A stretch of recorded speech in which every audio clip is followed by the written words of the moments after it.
ஸ்ரீ பாலாம்பியா பக்தி சேனல் பார்க்கக்கூடிய ஆத்ம நண்பர் அனைவருக்கும் வணக்கம். இப்போ நம்ம என்ன தலைப்பு பார்க்க போறோம் அப்படின்னா, கேட்டை நட்சத்திரம் சாமி. நம்ம பையனுக்கு, நம்ம பொண்ணு கேட்ட நட்சத்திரம். கேட்டை நட்சத்திரம் என்பது கோட்டை கட்டி ஆள வேண்டும் என்பது ஒரு பொருள். ஆகவே கேட்ட நட்சத்திரம் அப்படின்னா கோட்டை கட்டி ஆள வேண்டும் அப்படின்னு சொல்லுவாங்க சாமி. அப்படித்தான் சாமி சொல்லுவாங்க. அப்பா அம்மா கெட்டின வீட்டை வித்துட்டு இந்த பையன் ரோட்ல நிக்கிறான் சாமி அப்படிங்கிற மாதிரி நிறைய ஒரு இயல்பா நீங்களே பார்த்திருப்பீங்க. அப்பா அம்மா வீடு வச்சிருப்பாங்க, அவங்க காலத்துக்கு முன்னாடி இந்த பையன் வீடை கொடுத்துட்டு வாடகைக்கு இருக்கிற மாதிரி இருக்கும். அப்ப கேட்ட நட்சத்திரத்துக்கு கோட்டை கட்ட வேண்டும். ஏன் அவர் கட்டல அப்படின்னா, அந்த தோஷ பாகங்கள் இவர் பிறக்கும் பொழுது இந்த ஜனன காலம், அந்த ஜன காலத்தில் லக்ன அம்சம், இந்த அம்சங்கள் மாறுகின்ற பொழுது சில வாழ்க்கை அந்த கேட்ட நட்சத்திரத்துடைய வாசி பிடிக்காது. அப்ப கேட்ட நட்சத்திரத்துக்கு கோட்டை கட்டியால் என்ன செய்ய வேண்டும்? அப்ப பூர்வ புண்ணியஸ்தானம், பாகிஸ்தானம். அப்ப பூர்வ புண்ணியஸ்தானமும் பாகிஸ்தானமும் நமக்கு வந்து அதுல பழுதடைந்திருந்தால் இந்த கேட்ட நட்சத்திரம் கோட்டை கட்டுவது நமக்கு அது கோட்டை ஆகிவிடும்.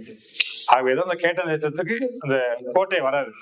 அந்த கோட்டை வருவதற்கு என்ன செய்ய வேண்டும் அப்படின்னால், அந்த கேட்ட நட்சத்திரத்துக்கு அந்த கோட்டை கட்டி அவர் வாழ வேண்டும் என்று சொன்னால் அவங்க தரிசனம் பண்ண வேண்டியது முக்கியமா குலதெய்வ வழிபாடு. ஏன் குலதெய்வ வழிபாடு? இடம் விட்டு இடம் பயந்துருப்பாங்க. இட பயிற்சி. இப்ப குருபவன் பயிற்சி ஆறா இல்லையா, அது மாதிரி இவங்க வந்து இடம் விட்டு அதோட முன்னோர்கள் இவங்களுடைய குலதெய்வம் மாறி இருக்கும். அப்படி இருந்தால்தான் அந்த கேட்ட நட்சத்திரத்துக்கு ஒரு பலன் கிடைக்காது. கேட்ட நட்சத்திரம்னா கோட்டை கட்டி வாழலாம். அவங்க இந்த மாதிரி இல்லை சாமி, அப்பா அம்மா இருந்த வீட்டையும் வச்சுட்டாங்க அப்படின்னா அவங்க பூரியம் அவங்க விசாரிக்கணும். அவங்க பூரியம் அப்படின்னா அவங்களுடைய தாத்தாவுடைய தாத்தா அப்படின்னு இந்த பையனுக்கு பூட்டேன்.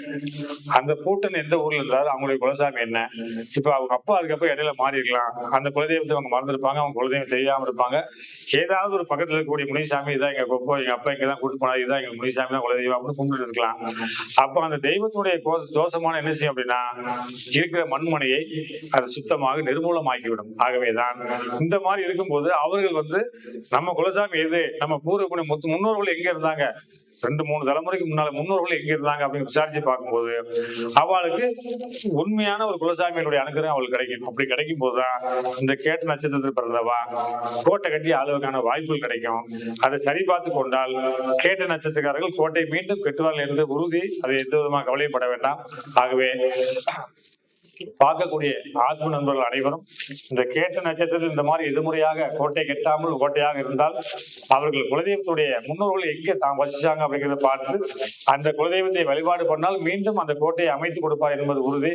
ஆகவே அந்த குலதெய்வத்துடைய அனுகிரகம் பெற்று கேட்ட நட்சத்திரத்தில் பிறந்தவர்கள் கோட்டை கட்டி ஆள வேண்டும் என்பது கேட்டுக்கொள்ளக்கூடிய பார்க்கக்கூடிய ஆத்ம நண்பர்கள் அனைவரும் எல்லா வளமும் நலமும் பெற்று கோட்டை கட்டி ஆள வேண்டும் என்று அதை கேட்டுக்கொள்ளக்கூடிய. நன்றி, வணக்கம்.